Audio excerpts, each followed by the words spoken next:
breaking laws, from people from Jesus Christ to Nelson Mandela, from Rosa Parks to Martin Luther King. Laws have always been broken to facilitate substantive change.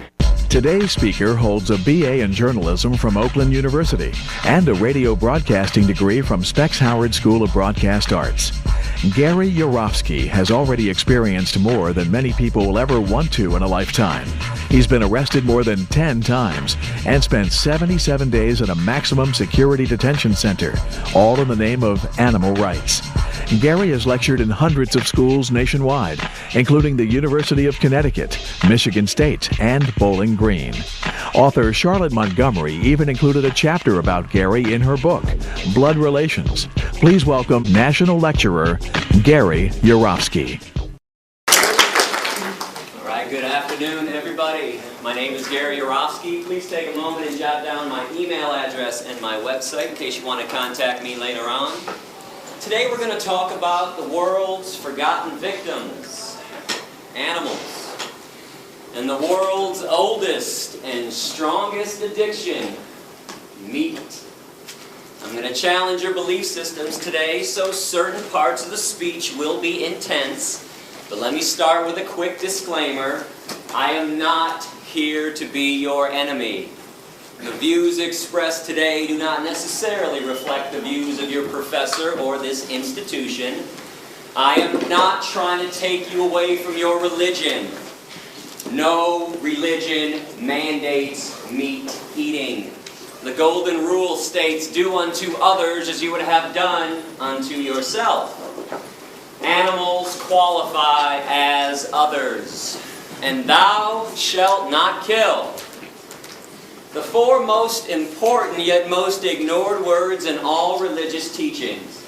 There's not an asterisk next to that commandment saying, unless you walk on all fours, have fur, feathers, horns, beaks, or gills. You can keep your friends, your politics, and your patriotism, still watch your favorite TV shows and listen to your favorite music, even if it's Ted Nugent. I'll be making some sarcastic yet truthful comments throughout the speech. Please feel free to laugh while I'm being sarcastic. Just don't laugh during the serious parts. Now I'm going to speak for around 65, maybe 70 minutes, but then we'll do a Q&A session after for about a half an hour, so hold your questions until then. In the meantime, I have some rhetorical questions for you. Is slavery, owner, victim, profit, domination, exclusive to the human race? Have blacks, Jews, women, and children been the only victims of this atrocity? Have not cows been enslaved? What about pigs, chickens, turkeys, fish, sheep? If they're not enslaved, then what are they? Free? Can slavery have a victim that is neither human nor animal? Have not the oceans, the forests, the earth itself become victims of ownership too? And what about a slaughterhouse? House of slaughter.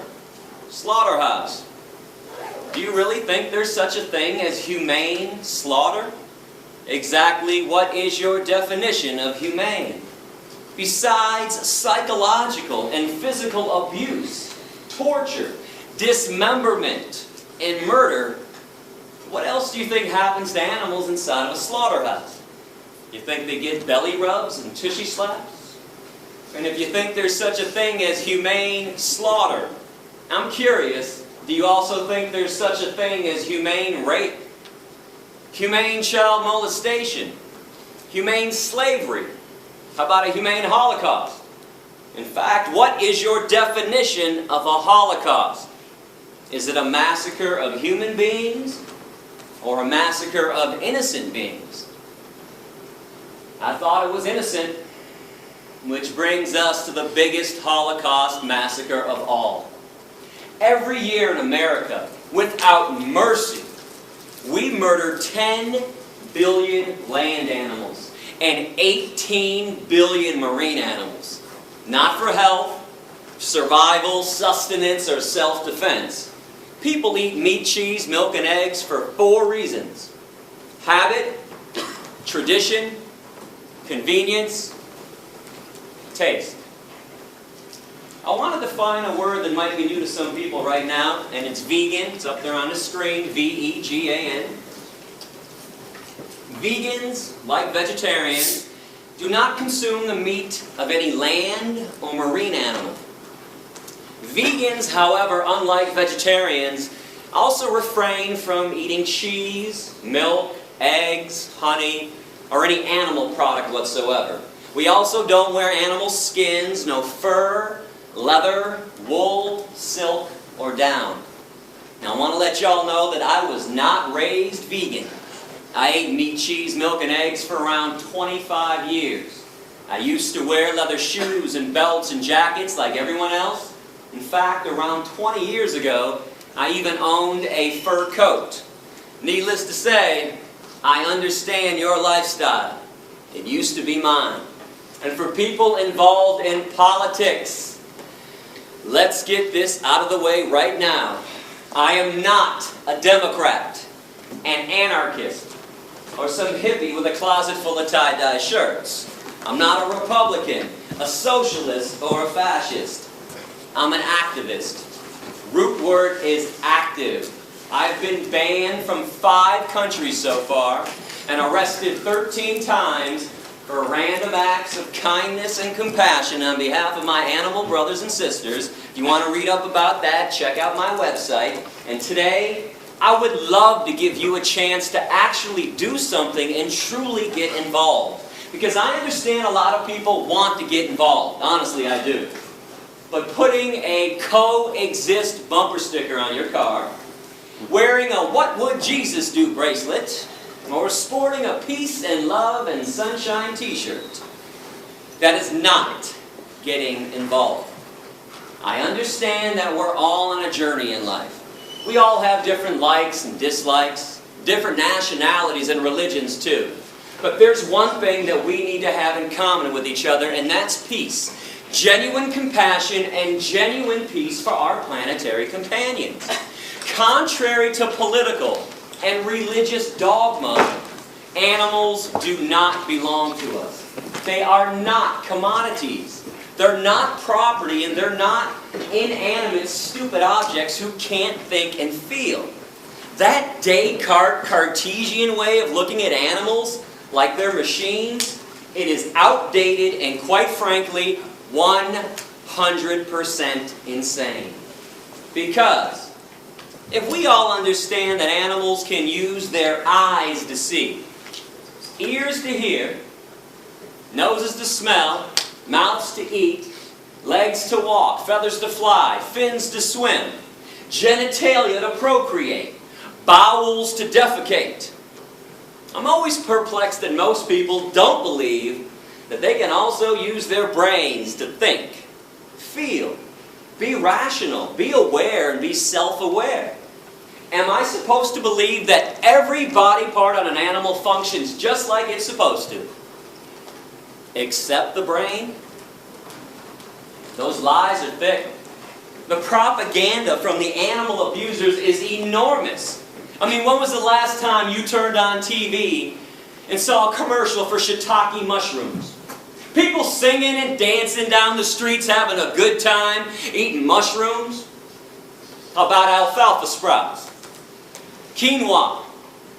It's a seed. Radishes. Raspberries. Tofu.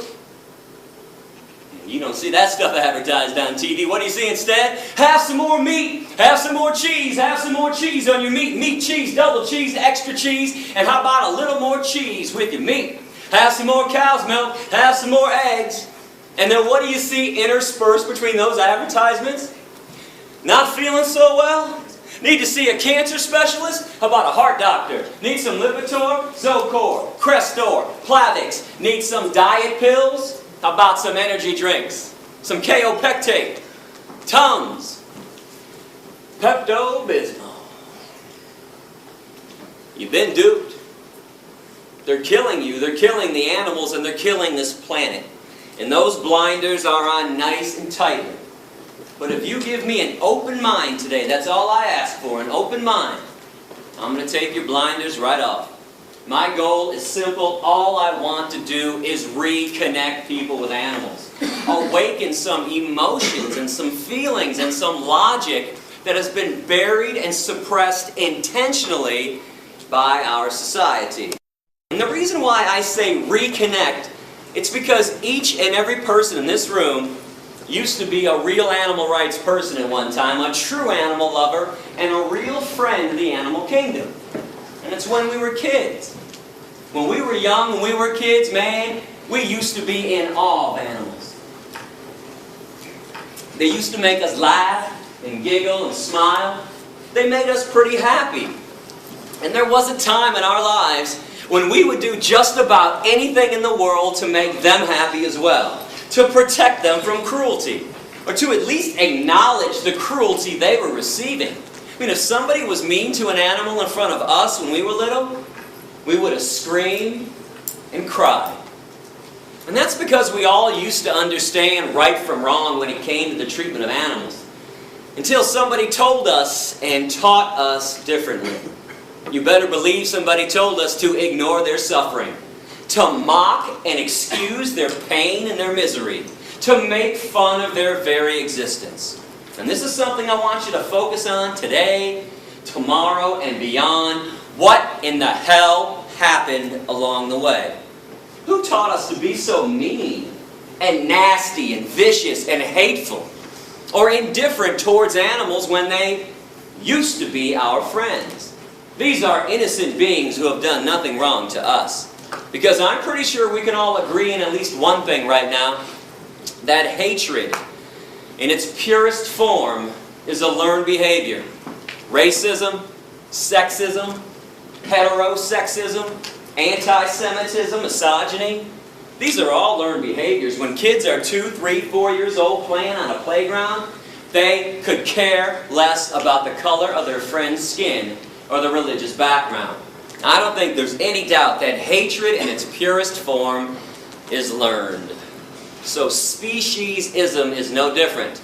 This could be a new word to a lot of people. It's up here on the screen, right below vegan. It's the word species, with an ism attached to it. And I want to define this word as the unethical, unprincipled point of view that the human species has every right to exploit, enslave, and murder another species. And all because we believe that our species is so more special, so more superior than the other ones. We're the only ones that count, and we're the only ones that matter. Now, correct me if I'm wrong, but that line of thinking, that thought process, that is the basis of all forms of discrimination.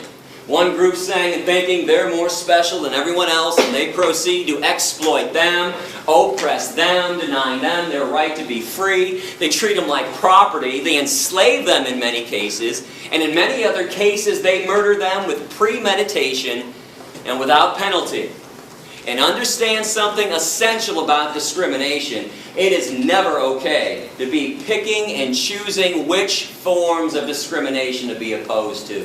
Which ones to say are evil, racism, and which ones to say are okay, speciesism. Discrimination is evil on its foundation, or it's not. Cannot have this one both ways. It doesn't work like that.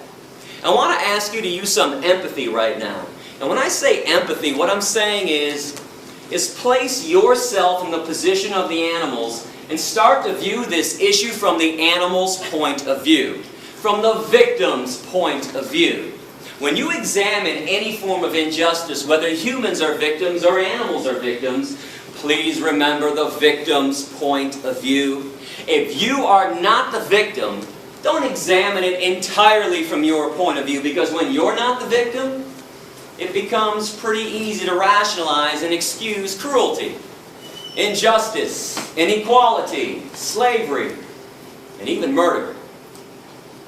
But when you're the victim, things look a lot differently from that end. Now I want to show a graphic 4-minute video right now about what goes on inside of a slaughterhouse. I want to ask you not to turn away, not to close your eyes during this video. It's because if you choose to eat meat, cheese, milk, and eggs, I think at the very least you are obligated to see the pain and suffering you are causing. But if you do feel the need to turn away or close your eyes during this video, you might want to ask yourself a question. If it's not good enough for my eyes, then why is it good enough for my stomach? Hey! You gotta hurt him, hurt him. Yes.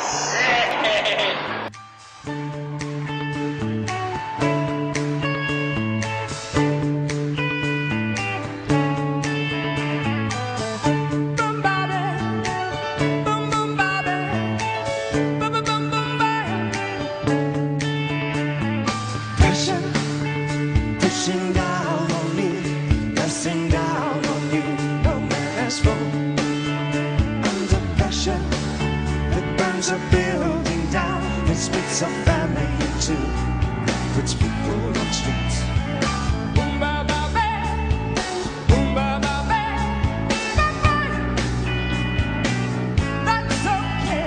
It's a terror of knowing what this world is about. Watching a good friend screaming, let me out. Pray tomorrow takes me higher. Pressure on people on streets. Da da da. Ba ba da da da. Okay. Jumping around, kick my brains across the floor. These are the days it never rains, but it pours by. Ba ba da ba. Ba ba da ba ba. People on streets. People on streets. It's the terror of knowing what this world is about. Watching a good friend screaming, let me out. Pray tomorrow takes me higher. Pressure on people on streets. Turn away from it all like a blind man. Sat on the fence, but it don't work.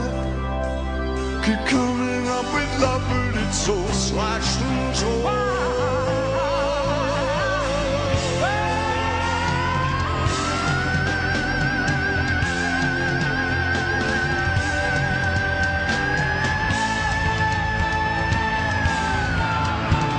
Insanity lasts under pressure.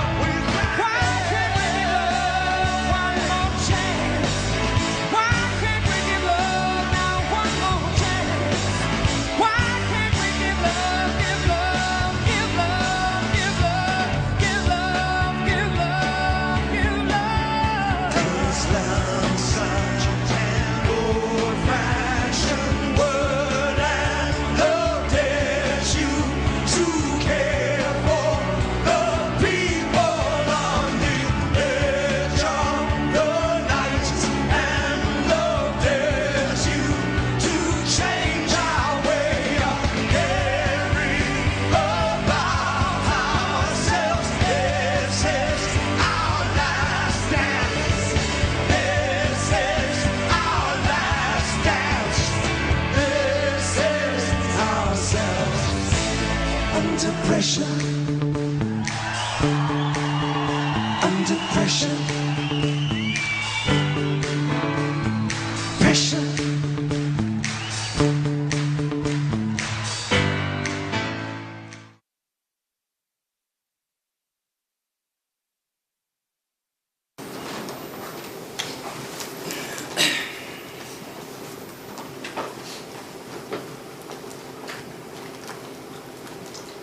Do you ever wonder why McDonald's and Burger King and Wendy's never show you those images in their TV ads? Instead they show you smiling cartoon caricatures of animals singing and dancing and playing, lying to you, brainwashing you, programming you not to care about things you would normally care about, things that you used to care about. Right now, at this very moment, on American highways, there are no less than 5 100,000 concentration camp trucks. Trucks that we've constructed. Inside these trucks, there are living, terrified, innocent beings. Cows and pigs and chickens. These trucks are being driven to concentration camp slaughterhouses that we've carefully constructed all across America. When the trucks arrive, the animals are so frightened, they won't even get off the truck. They're not stupid. They know what's next. So people go on the trucks with electric prods and force them to walk down the chutes to their own death. Or if the animals are small enough to manhandle like chickens, we'll just grab them off the trucks and toss them inside. Inside, these innocent living beings are hanged upside down, fully conscious. In other words, they go in alive against their will and come out chopped up into hundreds of pieces. But you know what's more insane than that? Meat eaters. Walking around like their lifestyle isn't causing any harm. Like it's normal and natural to be consuming violence and death. How would you feel if the day that you were born, somebody else had already planned the day of your execution? That's what it's like to be a cow, a pig, a chicken, or a turkey on this planet. I think this type of behavior is inexcusable and unbecoming of a species that claims to understand right from wrong. The animals have not done one single thing to us to deserve the wrath and the cruelty that we hurl on them. And I hope y'all understand what I'm offering you today. When you hit the door after my speech, are you aware that for the first time ever, you can now directly participate in ending a massacre? Instead of sitting around and paying lip service to all the massacres and all the problems that are always going on this planet. What is so frustrating to me when I travel this country, doing around 250 lectures every year to some 7,500 students, is that everybody talks a good game. I've noticed that people are quite the smooth talkers when it comes to peace and compassion. I mean, people always want to tell me, never show me, just tell me how peaceful they are because of what they believe in or what makes them sad. Hey Gary, I believe in God and I believe in angels and I pray all the time. And those earthquakes, the one in Chile and Haiti, oh, that was so sad. And no shit, it was sad. Since when does feeling sad about an obvious tragedy or believing in something make the world a better place or make somebody a good person? And listen, folks, I am not trying to dog you out when I talk like this. I'm not. I'm just not a politician. I'm not a bullshit artist. I don't know how to schmooze people, as you can see. It's kind of beyond me. I hope you appreciate my honesty and my genuineness today. And I'm not a salesperson. I got no books to sell you after my lecture. No DVDs and no documentaries. No collection plate going around. I don't want your money. I don't want your email addresses. And I don't want your mailing addresses. Keep all that stuff.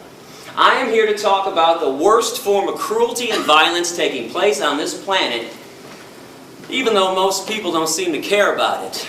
But when you sit back in the comfort of your living room and you start condemning atrocities elsewhere, that is pure, unadulterated lip service. That's the definition of lip service. But veganism, this is now a chance to actually walk the compassionate talk that everybody's always talking about. This is your chance to show others how truly peaceful you are. This is a chance for a personal revolution, to leave your mark on this planet by causing the least amount of harm possible. Always being vegan. Now come on, what's the argument for not causing the least amount of harm? Inconvenience? Indifference? Apathy? Selfishness? I want you to know, I don't live in Fantasyland. I'm well aware that animals are suffering and dying just because we're here on the planet with them. We build homes through their habitat. We pollute their environment, destroy their habitat.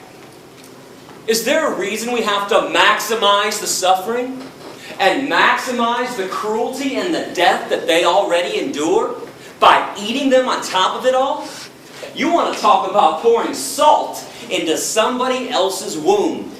98%, and I repeat this stat, 98% of animals who are abused and killed on this planet are abused and killed by the meat, dairy, and egg industries. This is where all the harm is taking place. And in America, from birth until death, each meat eater consumes around 3,000 land animals and thousands of other marine animals. Those are USDA stats. And I seem to think a lot of people eat animals because we've all been told that humans are carnivores, we're omnivores, we're meat eaters, and we're supposed to be doing this. Are you aware that physiologically, the human body is actually 100% herbivorous? Plant eaters. The length of our intestines are somewhere between 7 to 13 times the length of our torso, our trunk. That's the same length of all herbivore animal intestines on this planet. They're very long.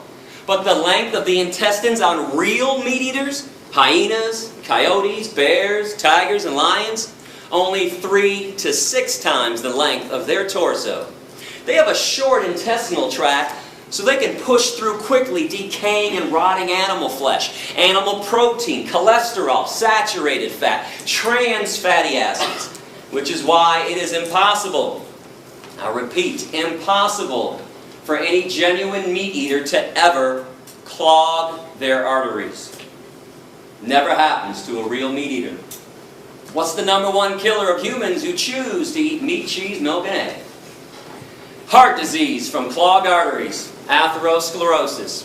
Humans and other herbivores, we sweat through our pores to cool ourselves. We don't pant like dogs and cats and lions to cool ourselves down. No claws on the human hand. Claws are a trademark of the carnivore and the omnivore. We have carbohydrate digestive enzymes in our saliva. Only herbivores possess that, meaning we're supposed to be eating tons of carbohydrates like fruits and vegetables. Our teeth, broad, short, blunt, flat, just like the teeth of other herbivores. And before somebody blurts out, "Hey Gary, what about these canines, dog?"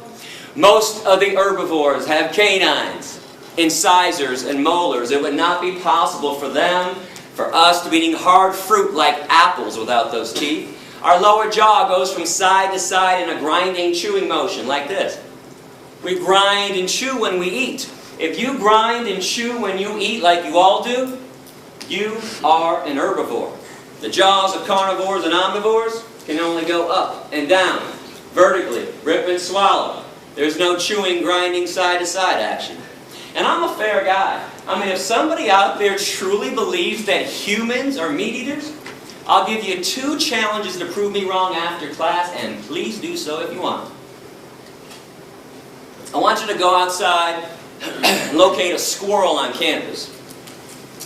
And when you spot that squirrel, put that carnivore speed into effect that everybody has and chase that squirrel down, pounce on him, and catch him in your mouth. No tools, no weapons, no cages. No one's allowed to be a cheater and a fake carnivore with this challenge. And when you are done killing the squirrel in your mouth, be my guest, eat the squirrel. Eyes, nose, face, toes, tail, anus, inner organs, blood, fur, and don't forget about the brains. You don't get to pick and choose which body parts you want to eat, and you don't get to cook it either. If people want to be real meat eaters, I'd love to see people eat raw flesh from the bone, down to the bone, with nothing left but the bones, day after day after day. And challenge #2, find a 2-year-old child. Place the child in a crib. In the crib, put 2 things: a live bunny rabbit and an apple. If the child eats the bunny rabbit and plays with the apple, send me an email, would you? Let me know, because I'm going to come back and buy everyone in this room a brand new car if that happens. Benzes and Beamers, leather interior too. In fact, next time I'm at Georgia Tech, if that happens, I will eat a steak sandwich in front of everybody. Chase it down with a chili dog with extra cheese, a bucket of ice cream, and a bag of beef jerky too. And I'll take the jerky and I'll dip it in the ice cream and eat it like that. Now I would not hold my breath on these promises, not that I won't fulfill them, I'm a man of my word. But those things cannot and will not be happening because humans also possess 0 carnivorous instincts. 0 omnivorous instincts when we're born young and growing up. We're all born vegan. We just acquire a taste for meat, cheese, milk, and eggs after they're forced down our throats during childhood. Now, all I'm asking you to do is something normal and natural anyways. Eat what comes from the earth. Every vitamin, mineral, and nutrient that exists, protein, calcium, iron, potassium, all the B vitamins, they have an original source and it ain't the animals. You are aware that people eat animals after the animals have already eaten from the earth. People eat cows after the cows eat up the grass, some of the soil. Then we ship them to a feedlot, feed them most of our corn, wheat, oats, and soy. Then we take more of the corn, wheat, oats, and soy, shove it down the throats of pigs and chickens and turkeys. Stop filtering your nutrients through somebody else's body. It's illogical and irrational. Go to those sources directly. Fruits, vegetables, nuts, seeds, grains, legumes. These things cannot harm you, cannot cause a disease, and more importantly, they harm no one else in the process. But when we consume what walks, what flies, and what swims, that is abnormal. Where does everybody think diseases come from? Broccoli? Asparagus, kale, collard greens, blueberries, raspberries, strawberries, peaches, nectarines, grapes, bananas, avocados, onions, tomatoes, cucumbers, spinach. And in case anyone's wondering about those pesky little E. coli salmonella contaminations a couple times a year with the vegetables, let's keep in mind the one and only source of E. coli and salmonella: shit. Human shit or animal shit. Spinach doesn't shit. Broccoli doesn't shit. Peanuts don't shit. Let's stop blaming the plant products when there's an E. coli salmonella contamination. That's the fault of a meat-eating society. Why? Well, meat eaters want billions of land animals to eat, so we have to mass produce billions of land animals. Keep in mind, this has nothing to do with God, nothing to do with evolution anymore. This is a business. This is Smithfield, ConAgra, Purdue, Tyson, McDonald's, Burger King, Wendy's, KFC. That's why we have animal agriculture classes in college. So when we mass produce billions of land animals, they have trillions of tons of manure. That stuff gets in the waterways, and then there's runoff onto the crops, or they're putting feces-contaminated water directly onto the crops. But all of our main diseases, heart attacks, and strokes. Most of the cancers: prostate cancer, colon cancer, breast cancer, pancreatic cancer, ovarian cancer, kidney disease, diabetes, osteoporosis, high blood pressure, obesity, asthma. 4 main factors that cause them. Now, I know about other factors. I'm not saying that you can't get sick elsewhere. Of course you can. Smoking, drinking, stress, chemicals in the environment, high fructose corn syrup, Twinkies. I know about the other things that can lead to an ailment, but the 4 main factors are found inside of meat, cheese, milk, and eggs. Cholesterol, saturated fat, trans fatty acids, animal protein. And I repeat that last one that nobody wants to hear about: animal protein. But when you go vegan, did you know that you eliminate cholesterol entirely from your diet? You can only get cholesterol from meat, cheese, milk, and eggs. And your body makes cholesterol on its own. That's the only such thing as good cholesterol. If you bring it in from an outside source, it's automatically bad cholesterol. You can take out around 95% of saturated fat when you go vegan, and you can take out all the naturally occurring trans fatty acids too. Keep this in mind: between 2 to 9% of all meat and all dairy naturally comprised of trans fatty acids. And you can obviously take out all of animal protein. Now, animal protein is way too acidic for the human body. We don't process it properly. It is the main reason why 1 in 3 meat eaters continually get cancer. And it's one of the main causes of osteoporosis. Were you aware that when animal protein enters the human body, it makes our blood acidic instantaneously? But our blood can't stay acidic for long or else we die. So our body has to figure out instantly how to neutralize the acidity. I have some good news and some bad news. Let's start with the good. Our bodies have figured out how to neutralize the acidity. Bad news. There's only one way to make it happen at this point. With phosphate. There's only one source of phosphate in the human body. Bones. Just so you know, our bones are comprised of 2 things. Calcium phosphate, and they're binded together. So our body leaches calcium phosphate out of the bones, takes the phosphate to neutralize the acidity, and then we pee out the calcium. This is why every single epidemiological study, those are the ones done on human populations, every single one shows that societies that consume the most amount of animal protein have the worst rates of osteoporosis, bone fractures, and cancers. While societies that consume little to no animal protein, the vegan and vegetarian ones, Hindus, Buddhists, Jains, Rastafarians, Seventh-day Adventists, have little to no rates of osteoporosis, bone fractures, and cancers. And so we don't get into a debate during Q&A about different medical studies that are out there. A lot of times when people know I'm coming to class in advance, boy, they'll spend a few hours online looking up studies, print it out, wait for Q&A, and go, hey, Yourofsky, I got a study here that contradicted everything you told us today. What's up with that? Well, here's what's up with that. You don't need a medical study to show you what people are dying of. But for the record, every study you can produce showing that humans need meat, cheese, milk, and eggs, I'll produce 2.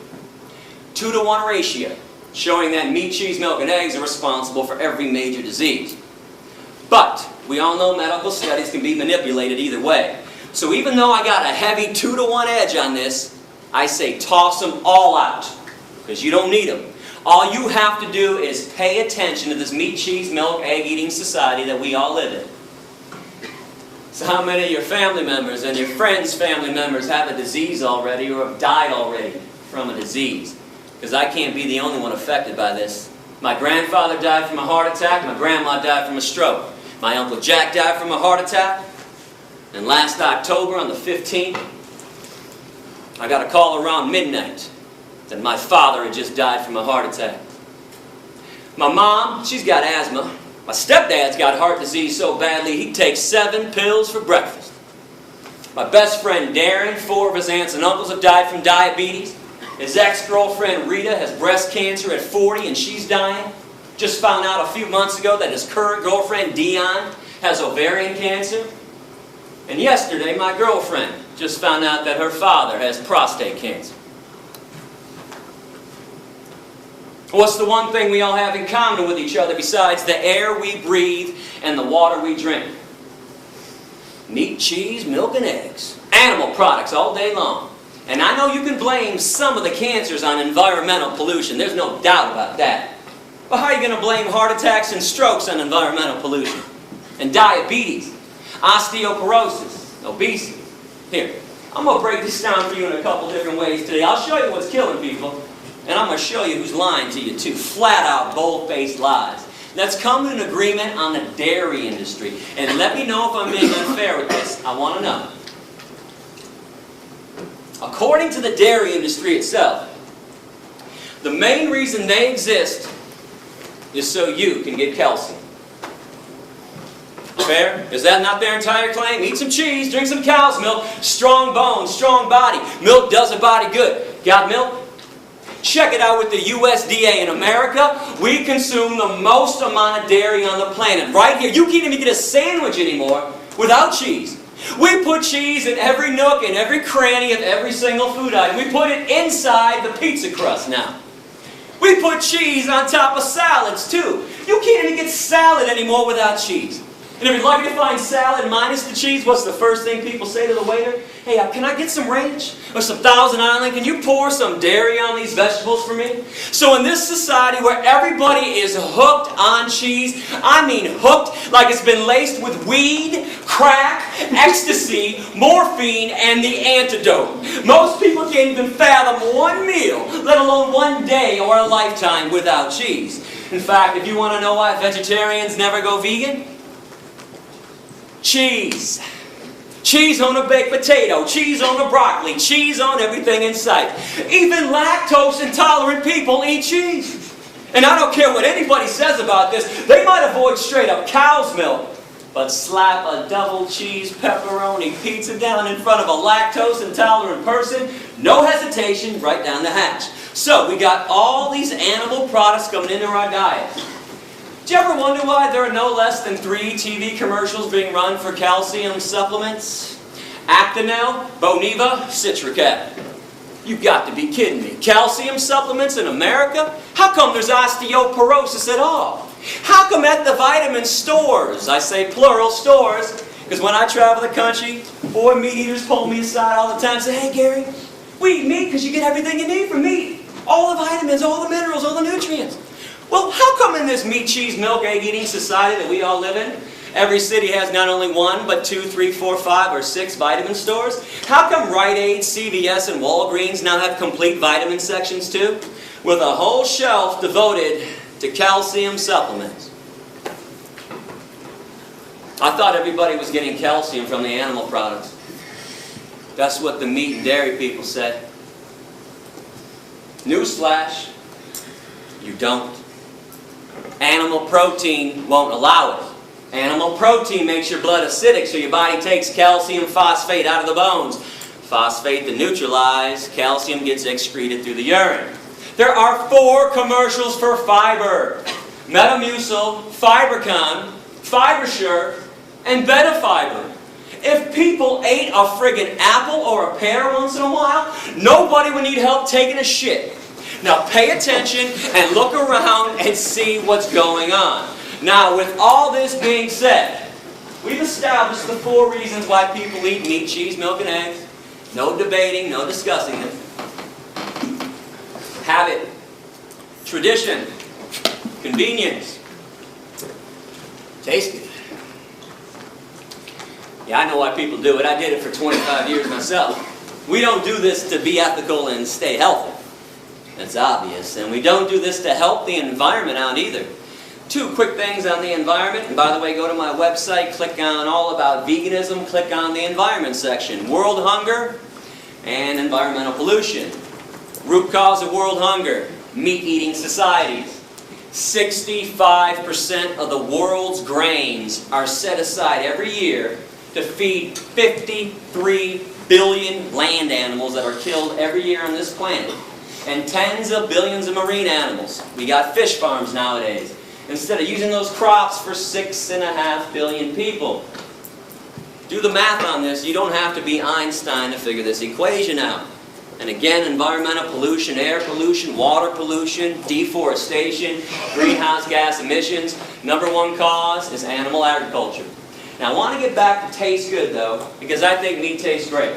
It might shock you to hear me say that, but if you're doing some kind of extra credit essay on my speech and you want to quote me right now.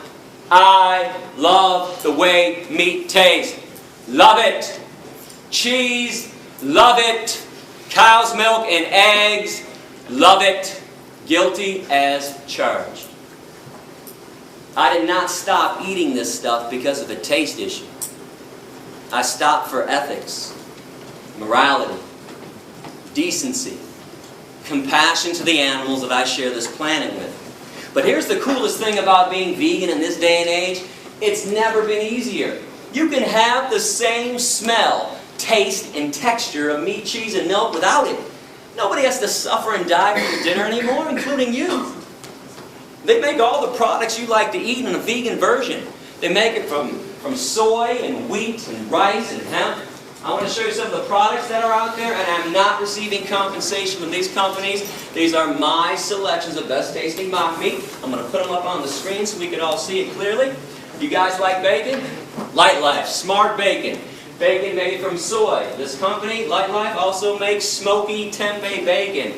Now, tempeh is a fermented version of soy, so it tastes a little different than the other stuff, but keep in mind, I would not recommend products to you if they didn't taste fantastic. I am trying to win you over, so you go veg. I'm not showing you every product we have. Some of our products suck. I'm showing you the best of the best. And when I say some of our products suck, don't act like there aren't shitty Chinese restaurants, nasty pizza places, and disgusting hamburger joints, okay? It works both ways. If it's made great, no matter what it is, it tastes great. If not, it's going to stink. Light Life also has soy chicken strips and steak strips as well. They also have a full line of deli meats. Turkey, bologna, and ham. You cannot tell the difference by sight, taste, or texture. A small company called Melissa's has chorizo, vegan chorizo. Energy bars, like Cliff bars, Luna bars. And a new bar just came out called Pro Bar. Might not have seen that one yet. They're all vegan. And many other companies have a vegan energy bar as well. Now remember, when you go veg, you don't give up anything. You got the vegan version of stuff, or eat things that are truly natural, like fruits and vegetables, or beans and lentils. You like turkey? We got you covered. My favorite product, tofurkey. Tofu turkey, stuffing on the inside. Looks, smells, and tastes like turkey. Got to slice it with a knife. But guess what? No turkey had to suffer and die for this. Tofurkey also has tofurkey slices. 6 different flavors of tofurkey slices. Tofurkey also has tempeh strips. Remember I talked about the fake and bacon with Light Life tempeh? So they have some tempeh products too. Tofurkey also has Italian sausage, beer brats, and there seems to be an addiction in our society for beef jerky. I don't know what the hell is going on with everybody's taste buds. Everybody's lost their minds, but we got you covered. Tofurkey jerky. Anything you're looking for, we've got that stuff veganized. And many other companies have a vegan jerky as well.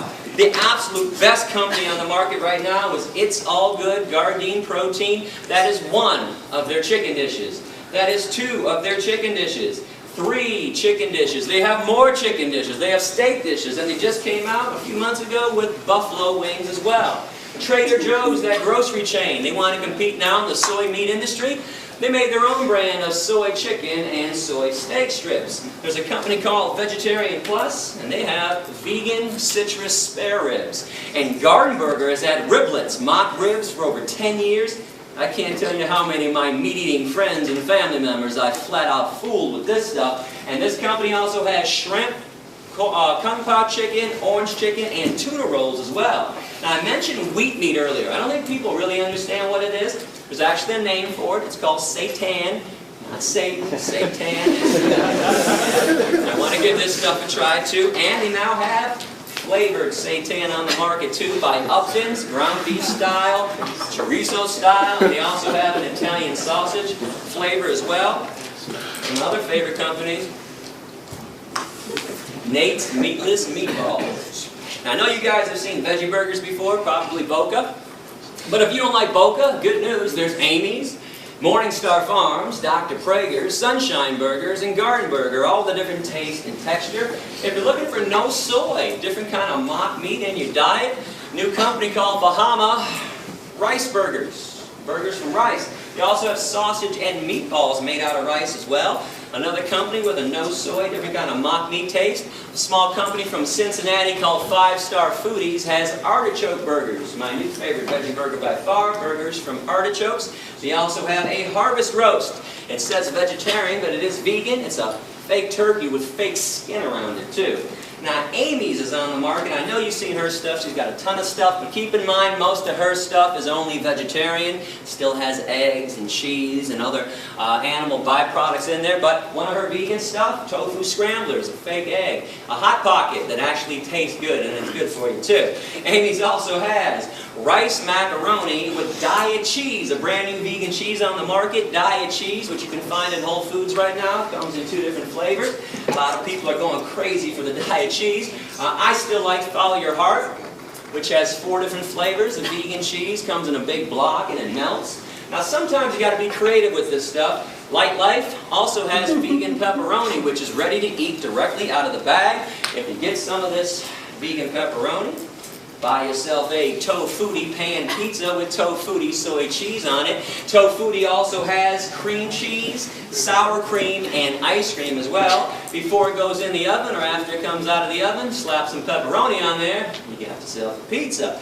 Remember, there's soy milk and rice milk, almond milk, hemp milk, coconut milk, oat milk, hazelnut milk, 7 vegan milks on the market. There's soy ice cream, rice ice cream, almond ice cream, and coconut milk ice cream and ice cream bars by So Delicious. And let me just say this, you have never in your life had ice cream till you've had the coconut milk ice cream by So Delicious. If you go to my website and click on Veg Shopping Guide, I have taste tested everything for you in advance. Check out the brand names I recommend. I can assure you I eat nothing nasty. And what about ethnic food, Indian food, Middle Eastern food, Mexican food? Plenty of veggie options there. Italian food, pasta and spaghetti. And real pasta, real spaghetti, just like bread, never requires animal products. Now, unfortunately, we've defiled these products, so you always have to ask or check out the ingredient list. But every Italian joint has at least 1,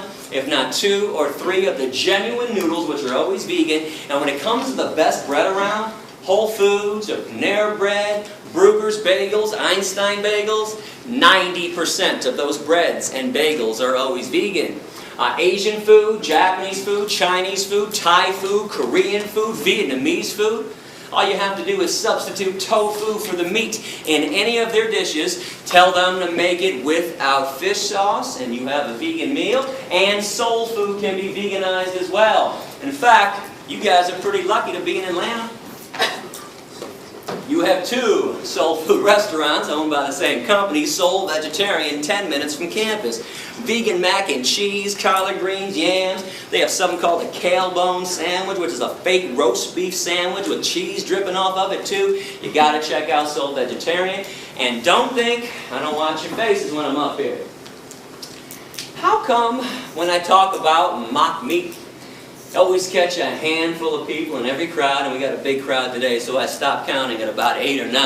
How come there's always a handful of people that wrinkle up their noses, make big wide eyes, and start glancing at the people next to them across the aisle like, soy chicken, is this guy crazy? Soy bacon, he must be out of his mind. How come this stuff that is made of soy, wheat, vegetables, grains, and spices, no chemicals, contrary to the lies being spread about these products by the meat and dairy industries, how come this stuff is considered gross to most people, but meat? Meat's got 5 components. Let me break it down for you. Blood, flesh, veins, muscles, and tendons. The cut-up corpse of a dismembered body. How does meat not qualify as gross and disgusting to everybody? How in the world is a beverage, a liquid that oozes out of the udders of cows, a secretion that drips from the mammary glands of another being, that's loaded with pus, by the way? Oh yeah, let me tell you about the pus in your cow milk. It'd be my pleasure. When you hook machines up to the udders of cows 3 times a day to suck them dry, those machines cause massive amounts of infections on the inside and outside of the udder. Now let's add all the bovine growth hormone they put in cows to make sure they produce huge quantities of milk, which always leads to another infection. The machine doesn't know what not to suck out. Pus, mucus, and infections right in with your milk, and yeah, milk is pasteurized. But when did pasteurization become a removal process? It's a sanitation process. You're only sanitizing pus. And you want to look this up online, well, you don't think the dairy industry would ever use the word pus when they write about this problem in their own trade journals.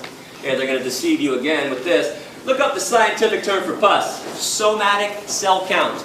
And by the way, our government, the USDA, they allow the dairy industry to have a maximum amount of 1 eyedropper full of pus in every glass of milk. Drink up. Oh, and by the way, while you're looking up that lie from the dairy industry and all the other ones, you might want to look up casomorphins. I got it up on both sides of the board. Remember that part in the speech earlier when I talked about people being hooked on cheese like it was laced with weed, crack, and morphine? Mother cows before birth produce a substance in their milk to make sure that the calf stays close. Actually, human women do this too. It's not morphine, but in cows, it is a version of morphine, casomorphins. That's why people are so hooked on cheese. Got to have their daily fix of morphine. Does anybody know what an egg actually is from a hen? And don't say embryo or aborted fetus, not even close. It's unfertilized, so it can't be either. Hen is a female, though. Unfertilized egg through a female system. It's part of her menstruation cycle. It's a hen's period. People scramble up hen periods in the morning, and all of a sudden I'm weird because I don't make omelets anymore. And what about vomit? Oh, we're going to take those blinders off today. Come on, you guys love vomit. You adore it all over your food. Better give this one a pretty name, though. No one's going to buy and eat vomit. Unless we call it honey instead. Honey comes directly from a bee's stomach. It is regurgitated right through a bee's mouth. Look it up with any wildlife biologist. But nobody wants to eat bee vomit nut Cheerios. We want honey nut Cheerios. So we hire ourselves to play euphemism games. The standard diet of a meat eater is blood, flesh, veins, muscles, tendons, cow secretions, hen periods, and bee vomit. Now, we're not done yet. I am not going to let you off that easy while I got you here today. You know, we top this all off, in my opinion, because every November, during that certain holiday people love so much, people take a dead turkey, open up the dead turkey's ass, or carve out a really big hole in their ass, take some stuffing and shove it inside their dead empty ass, and use their little dead ass as an oven to bake some bread. Somebody else's dead, empty, bacteria-laden ass to make bread? Ass bread? And people think vegans are weird because we eat tofu and rice and beans and lentils. I tell people one of my favorite meals nowadays, yams. Boy, dish me up a plate of yams for dinner and I'm a happy guy. I know how most people are though. I tell them this, they're like, but you just eat yams for dinner? I don't know, man, it's kind of weird. Okay. But somebody else's rib cage sitting on your plate isn't weird, doesn't make you think twice. Severed legs, sliced up thighs, and mutilated breasts sitting on your plate doesn't make you think twice. And you want to know why?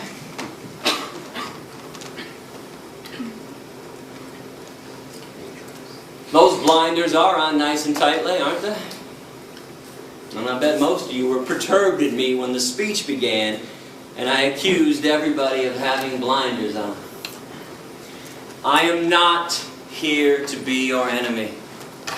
I am here to call you out, though. You might have had a pretty good excuse before I got here of being uninformed and misinformed. Okay. That's fair. Honestly, well, I was the same way for a long time. I'm kind of curious, though. What's the excuse now? You got a choice today. When you leave this room, you can choose to be radically kind. Never to intentionally harm another animal for breakfast, lunch, or dinner ever again. And these creatures have never harmed you, violated you, or taken advantage of you in any way, shape, or form. The least you can do is return the favor.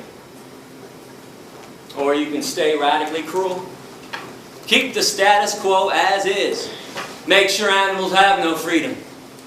Make sure they never experience one drop of human kindness. Make sure their babies are stolen from them. Make sure their beaks are sliced off, their horns are cut off, and their testicles ripped out. Make sure there's a knife in their throat every second of every day for eternity. I really hope you'll make the right choice. I want to wrap this speech up so we can do our Q&A session. Give me about 6 more minutes to say something on the dairy industry as it pertains directly to cows. We talked about the pus in cow milk, which is gross. We talked about the unhealthiness of consuming dairy products, but we have yet to focus on what the cows are going through. Keep in mind, veganism isn't about your health.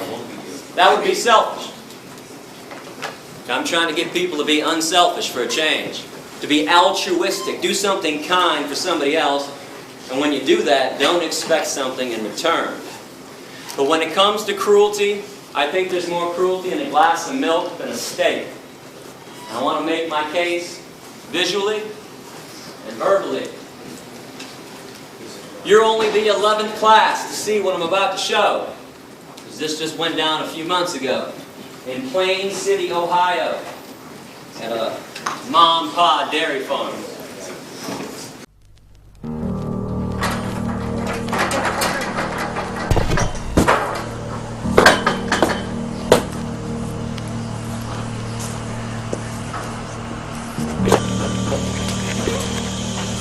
There we go. Yeah.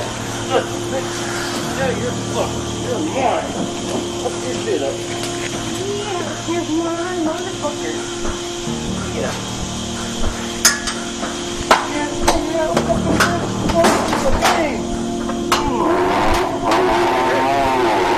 Alright, hurts the worst you've ever felt.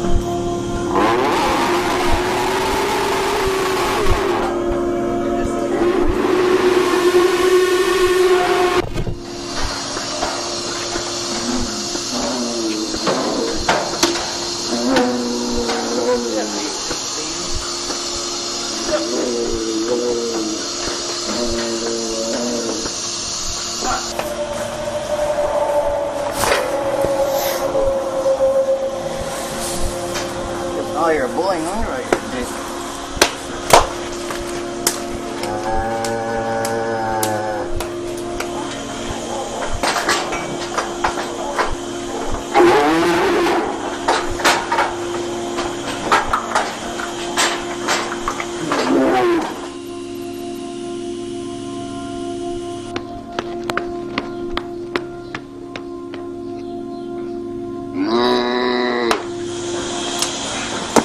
Holy shit, you just break a tail? Stand the fuck still, fucker. I get going, it's just like, oh, this feels good, we'll keep fucking it. Come on, get your head out of there.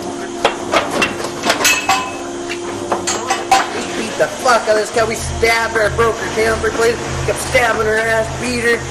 Next day, Gary said we're gonna send her a beef because she had mastitis power. Couldn't get her in the parlor. We beat the fuck. I mean, I drug that cow with a barn baby, and I beat that fucker till her face was like this big around.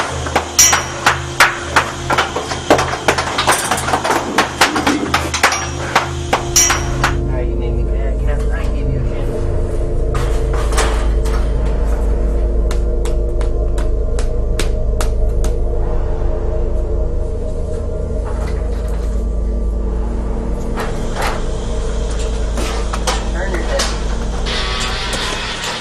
Turn your head, fucker.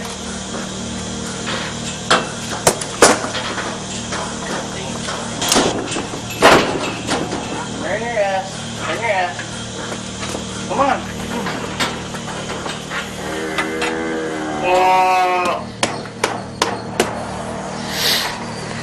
Fucking tired of this cat.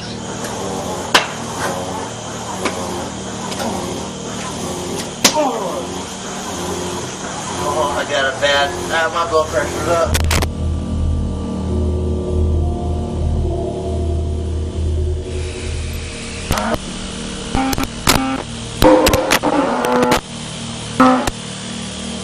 If I don't think they're feeling any pain, I just keep going until the cow's like, oh. I'm like, yeah, that's better.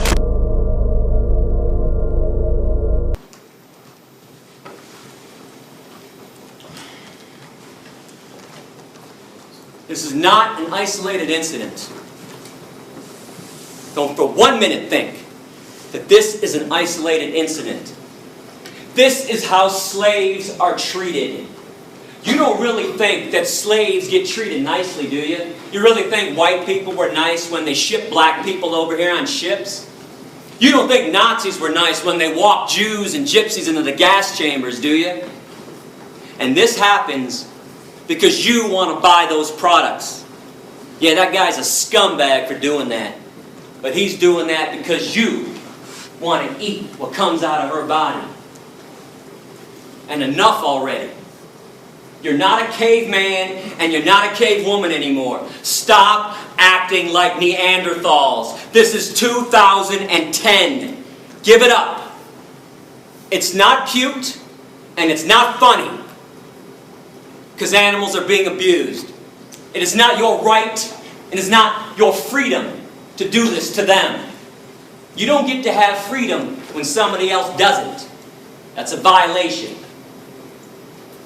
And if you wonder why vegans get so upset sometimes, like I am right now, you just saw some of it. Every time we show up at a farm, somebody's punching, kicking, and stabbing somebody. And something else that I'm curious about, how come when I show videos like this of people punching and kicking animals, people are more upset with that than when they shove a knife in their throat? So even if you find a farm where they're not punching and kicking, when they shove a knife in their throat or put a bullet between their eyes, how is that not cruelty? Did you know that 90% of hamburger meat in America comes from the dairy industry? When cows no longer give huge amounts of milk after 3 to 7 years, slaughterhouse, no exceptions.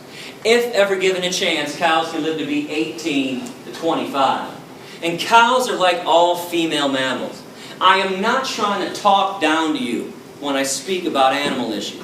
It's just that people don't think that animals go through the same things, the same emotions that you go through, that we all go through. In order for a female mammal to give milk, she has to be pregnant. Every year, every cow on every dairy farm is raped. A long steel device shoved in their vaginas to inject them with bull semen, or sometimes they use a bare hand. This forces the milk flow. And after she gives birth, babies are stolen. And let me tell you something, the worst scream I have ever heard, and I've heard them all firsthand. When I started finding out about this stuff, a little over 15 years ago, I was like everybody else. I didn't believe it was that bad. I thought everybody was exaggerating. But unlike everybody else who just blows it aside, brushes it off, I actually went to see what was going on. I spent 6 weeks at Thornapple Valley Pig Slaughterhouse in Detroit in 1993. I broke into animal research laboratories. I broke into fur farms. I went behind the scenes of every circus and every rodeo that ever came through Michigan. Worst scream I've ever heard. A mother cow on a dairy farm, as she screams and bellows her lungs out day after day for her stolen baby to be given back to her. And I can only imagine the same scream every woman in this room would make if somebody held you down after birth and stole your newborn baby from you. And why did they take babies away from their moms? Well, the dairy industry can't have little babies sucking up all that milk that was meant for them when they'd rather sell it to you instead. Every time you have a glass of cow milk, some calf is not. And mother cows make milk for one reason anyways. During Q&A we're about to have, you can ask me whatever you want. I'm no politician. Bring up anything. If you went online before I got here, saw my radical essays that got me kicked out of countries, bring them up. There's one question. I will not entertain them. You cannot ask me why cows make milk, thus if it's good for us. Shouldn't we be feeding it to our kids, Gary? Shouldn't we be having it? Nature took care of this one at the beginning of time. Cows make milk for their babies and for their babies alone. Case is closed forever, permanently. No debate, no discussion. They don't make milk for baby elephants, baby orangutans, baby hedgehogs, baby rabbits, baby rats, baby humans, adolescent humans, or adult humans. This body of ours has absolutely no need for cow milk, like it has absolutely no need for giraffe milk. And zebra milk and rhinoceros milk, hippopotamus milk, camel milk, deer milk, antelope milk, horse milk, pig milk, dog milk, or cat milk. The only milk that we ever need is our own mother's breast milk when we're born. That's it. And when we're done weaning, we never need one drop of milk ever again. No species on this planet needs milk after they're done weaning. But if you want to include some kind of milk in your diet like I do, let me reiterate the good news. Soy milk, rice milk, almond milk, hemp milk, coconut milk, oat milk, hazelnut milk. I promise you will like one of those 7 vegan milks. Remember, when you go veg, you don't give up anything. You got the vegan version of stuff, or eat things that are truly natural like fruits and vegetables, beans and lentils and seeds. I want to thank everybody for listening with an open mind. I do appreciate that.